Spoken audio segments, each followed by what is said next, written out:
आज कहानी राजनीति की, आज कहानी शतरंज की, आज कहानी कुछ गंभीर और कुछ बेहद हास्यजनक, आज कहानी कुछ खास।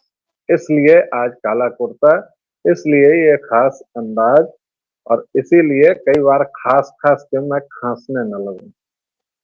लेकिन राजनीति संभावनाओं का खेल है, जैसे क्रिकेट अनिश्चितताओं का खेल। कब कौन सा प्यादा ढाई चाल चल के किसको मात कर सकता है, या कौन सा प्यादा कब वजीर बन जाएगा, ये बिल्कुल अनिश्चित होता है। हो सकता है एक प्यादा कभी एक वजीर की जान ले ले, या हो सकता है कि कभी महारानी एक प्यादे से हार जाए। लेकिन इन सब के बीच बिहार की राजनीति में कल दूसरे चरण का मतदान होना है, और इसके साथ कल लग जाएगा तमाम पिछले 1 डेढ़ महीने की दौड़ धूप पर ताला, और फिर चचा लहरू के जन्मदिन पर होगा बिहार की किस्मत का फैसला। लेकिन ये इतनी गंभीरता का जो नाटक मैंने किया, या आवरण जो ओढ़ा, उस पर भी चर्चा करेंगे। पहले एक तस्वीर दिखाना चाहता हूं, और दर्शकों, ये सब प्रयोग आज मैं पहली बार कर रहा हूं, तो अगर थोड़ा असफल हो जाऊं तो प्लीज डांटिएगा मत। और एक और राज की बात बताऊंगा, वो इसके बाद।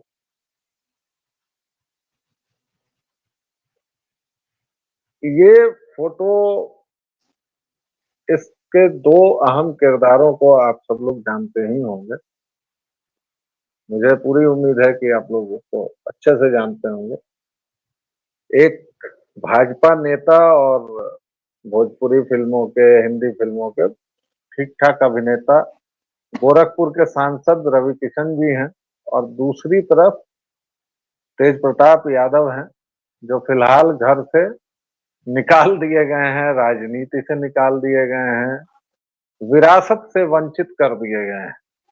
विरासत से वंचित राजकुमार जंगल में भटक रहा है, टकबक टकबक टकबक टकबक। तभी सत्ता पक्ष का एक सामंत निकलता है, और जंगल में दोनों की मुलाकात होती है। दोनों के घोड़े एक ही जगह, एक ही झरने पर पानी पी रहे हैं, और दोनों के घोड़ों के साथ साथ दोनों में दोस्ती हो गई।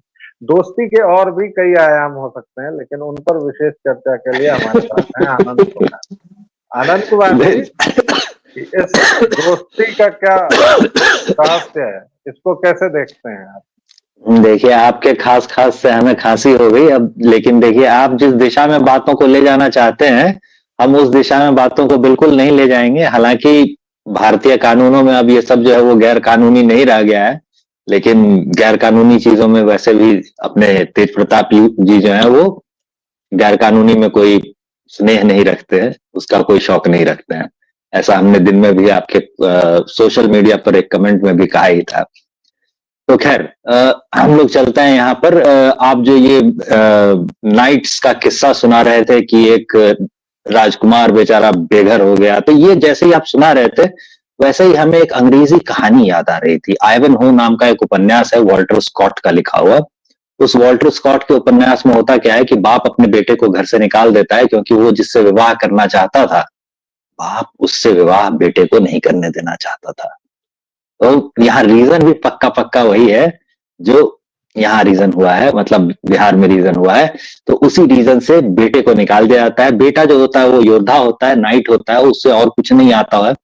तो वो जो क्रूसेड्स नाम की लड़ाई हो रही होती है ना, तो क्रूसेड्स में वो लड़ने के लिए चला जाता है, योद्धा बन जाता है। और वहीं पर जैसे अभी आपकी रवि किशन से मुलाकात के समय आप कह रहे थे ना कि एक दूसरे सामंत से उसकी मुलाकात होती है, राजा से उसकी मुलाकात होती है, तो वैसे ही उस जमाने में किंग रॉबर्ट जो है वो वहां पे शासन कर रहे होते थे, और किंग रॉबर्ट भी छुप कर, वेश बदल कर एक सैनिक के रूप में इस लड़ाई में लड़ रहे थे, क्रूसेड में लड़ रहे थे। तो उन्हें ब्लैक नाइट के नाम से जाना जाता था, और डेस्डिचाडो यानी जड़ से उखड़ा हुआ, पेड़ से उखड़ा हुआ, ये पहला नाइट होता था। तो इन दोनों की वहां पे, दोनों राजाओं की, राजकुमारों की कह लीजिए, योद्धाओं की मुलाकात होती है, और आगे की कहानी जो है वो आगे चलती है। तो ये आइवन हो नाम का जो उपन्यास है उसकी पूरी कहानी है आपने जो सुनाई।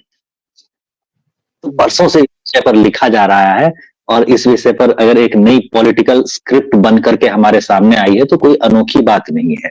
ये पॉलिटिकल स्क्रिप्ट कितनी इंपॉर्टेंट है, इसको आप ऐसे समझिए कि अक्सर सोशल मीडिया पर आपको दिख जाता होगा कि चाणक्य के नाम से ये चलाया जाता है कि किसी विदेशी स्त्री से उत्पन्न संतान कभी भी तुम्हारे देश का शासक नहीं हो सकती।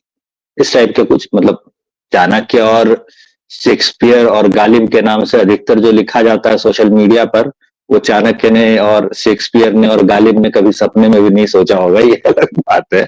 लेकिन ठीक है, चलिए आगे हम लोग चलते हैं। आगे कहानी आगे ये है कि ये कहानी जो है ये भारत में चाणक्य के बहुत बाद, मतलब सेल्यूकस निकेटर और ये सब जो था, विदेशी से शादी वगैरह का जो मामला था इसका, चंद्रगुप्त मौर्य का, उसके कई वर्ष बाद, हजारों साल बाद भारत में एक बार फिर से ऐसा ही होता है।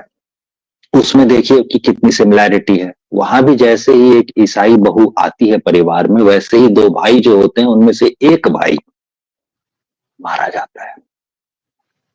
यही कहानी जब फिर से आज के दौर में दोहराई जाती है, यहां भी ईसाई बहू परिवार में आती है, दूसरा वाला भाई यहाँ जो है वहां पे मारा नहीं जाता, यहाँ पर जो है वो राजनैतिक रूप से मारा जाता है, राजनैतिक रूप से उसकी हत्या कर दी जाती है, या हत्या करने का प्रयास होता है, उतना ही भयावह प्रयास था राजनीतिक रूप से उसकी हत्या कर देने का, तो वो यहाँ पर हो जाता है। ऐसे ही देखिए वहां पर आगे क्या होता है, तो वहां जो पिछली वाली कहानी थी उसमें देखिए ईसाई बहू के आने के बाद क्या होता है, तो भाई जो दूसरा वाला होता है वो तो चला जाता है, डूब जाता है, खत्म हो जाता है।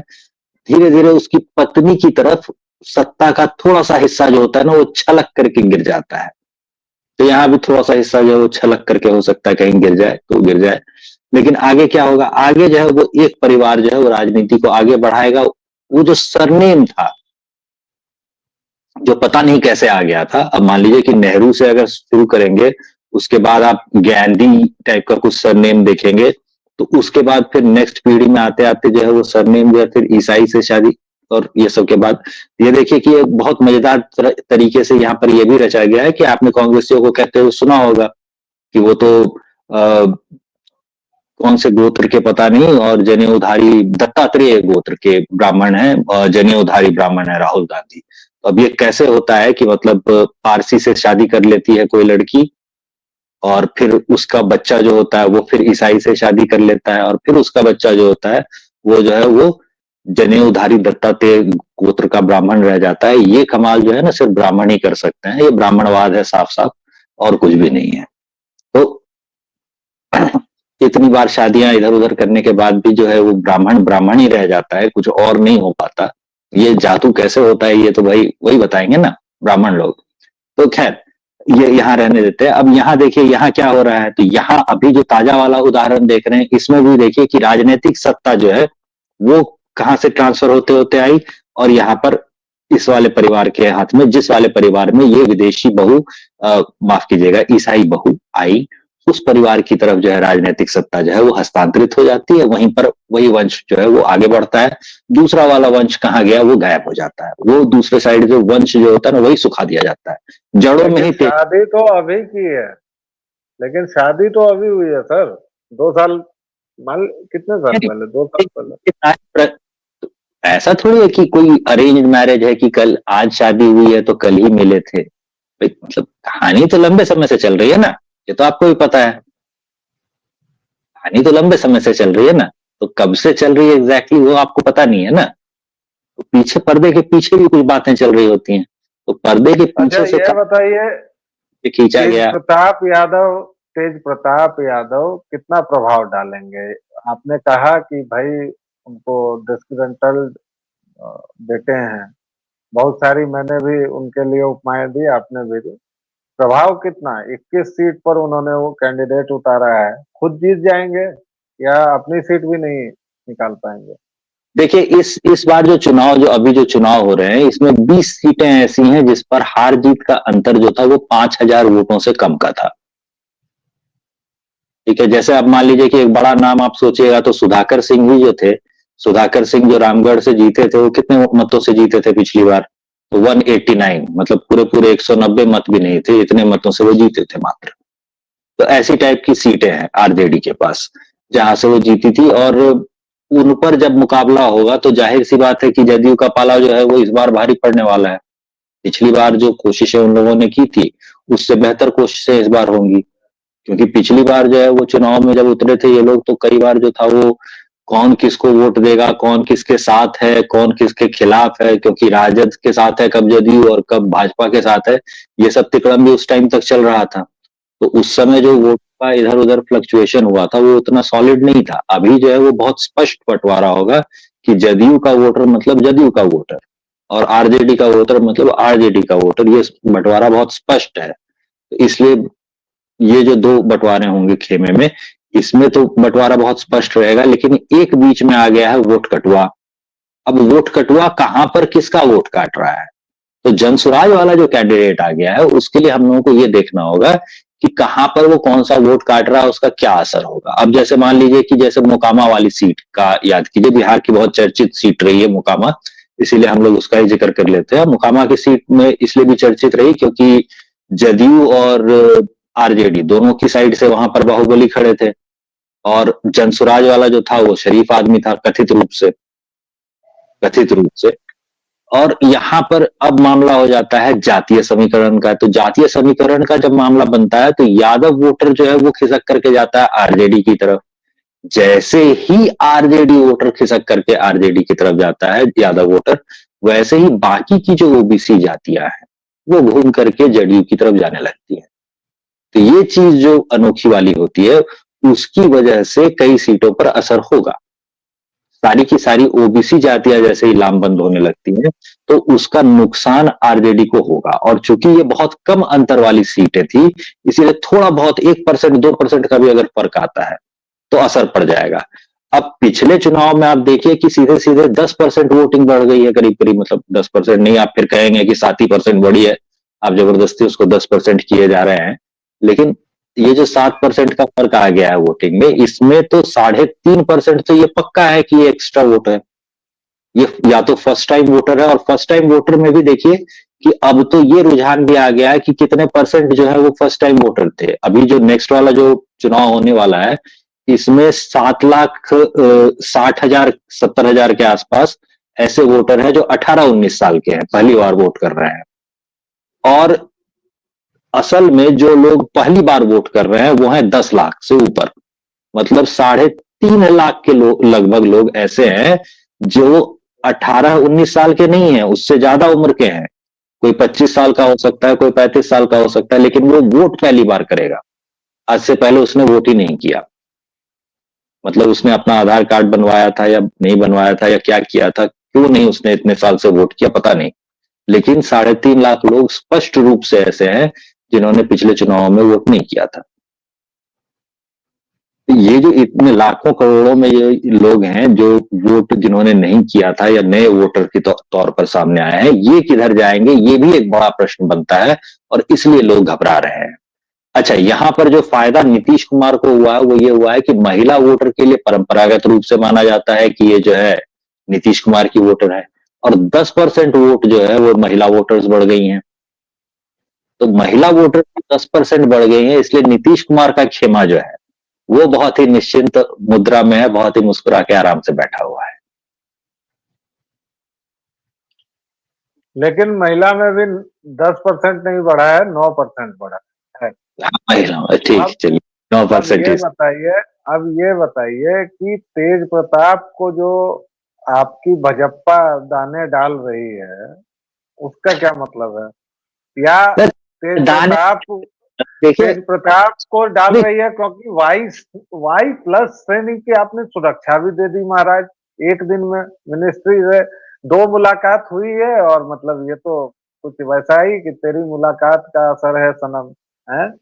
नहीं तो आप इस सब में देखिए, भाजपा जो है इस सब में अगर बेईमानी करती तो सबसे पहले तो पप्पू यादव की वाई श्रेणी की सुरक्षा हटा लेनी चाहिए थी। इसलिए दे रखी है पप्पू यादव को वाई श्रेणी की सुरक्षा, फर्जी बोल बोल करके कि उसका वो कॉल आ गया था और बाघ का करेजा दिखा रहे थे, बाद में पता चला कि अपने ही आदमी को 2,000 रुपया देके फोन करवाया है। मतलब ऐसे ऐसे बेगैरत लोगों को बांट करके रखती है भाजपा जो है वो वाई श्रेणी की सुरक्षा। हटाना होता तो सबसे पहले तो उसी की हटती। तो ऐसे सब चीजें, ये जो चीप वाली किस्म की राजनीति होती है ना, ये भाजपा नहीं करती है। अरे भाजपा सबसे ऊपर उठ चुकी है, महान टाइप है। तो ऐसे छोटे छोटे चीजों का अभियोग आप भाजपा पे लगाते हैं, ये अच्छा नहीं लगता। नहीं नहीं नहीं, ऐसा नहीं करना चाहिए। तो ये बताइए कि ये दोस्ती हम नहीं तोड़ेंगे टाइप जो चल रहा है सीन, केवल तेजस्वी को इस चुनाव तक डेंट पहुंचाने का था, या तेज प्रताप मान लीजिए 2 सीटें 3 सीटें, तो क्या भाजपा को ये भी अंदेशा है कि इतना क्रूशल मतलब होने वाला है चुनाव की 2 से 3 विधायक भी भारी पड़ेंगे? देखिए क्या इसमें एक समझेंगे इससे? फिर से इसमें एक बार हम फिर से आपको पुरानी कहानी याद दिला देते हैं। पुरानी कहानी जिसमें हम लोग एक दूसरे वाले परिवार की बात कर रहे थे, उसका जो एक दूसरा हिस्सा टूटा था, जिसे विदेश से आई ईसाई महिला खा गई, उसकी जो संतान थी, उसका क्या हुआ ये सोचिए एक बार। जब तक वो भाजपा के साथ नहीं है, भाजपा में शामिल नहीं है, भाजपा से बाहर है, कांग्रेस से भी बाहर है लेकिन भाजपा से भी बाहर है, तब तक वो लाभदायक है। जिस दिन वो भाजपा में शामिल हो जाती है, उस दिन उसके भाजपा के लिए कोई अहमियत नहीं रह जाती है।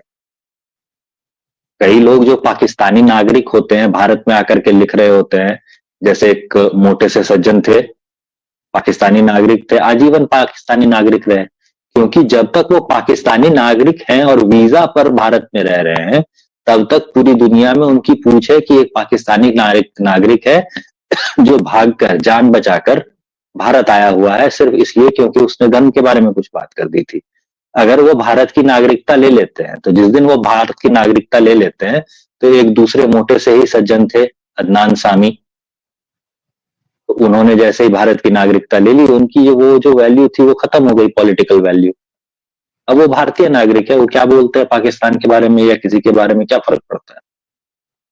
तो वैसे ही यहां पर देखिए कि एक जो कांग्रेस वाला जो शामिल हो गया भाजपा में जाकर के, तो जैसे ही भाजपा में वो शामिल होता है, उसकी वैल्यू खत्म हो जाती है, जीरो हो जाती है, किसी काम का नहीं। भाजपा उसको वैल्यू देना, भाव देना बंद कर सकती है। अगर ये भाजपा में शामिल नहीं होते हैं, बाहर बने रहते हैं, तब तक इसकी वैल्यू जो है वो बनी हुई है।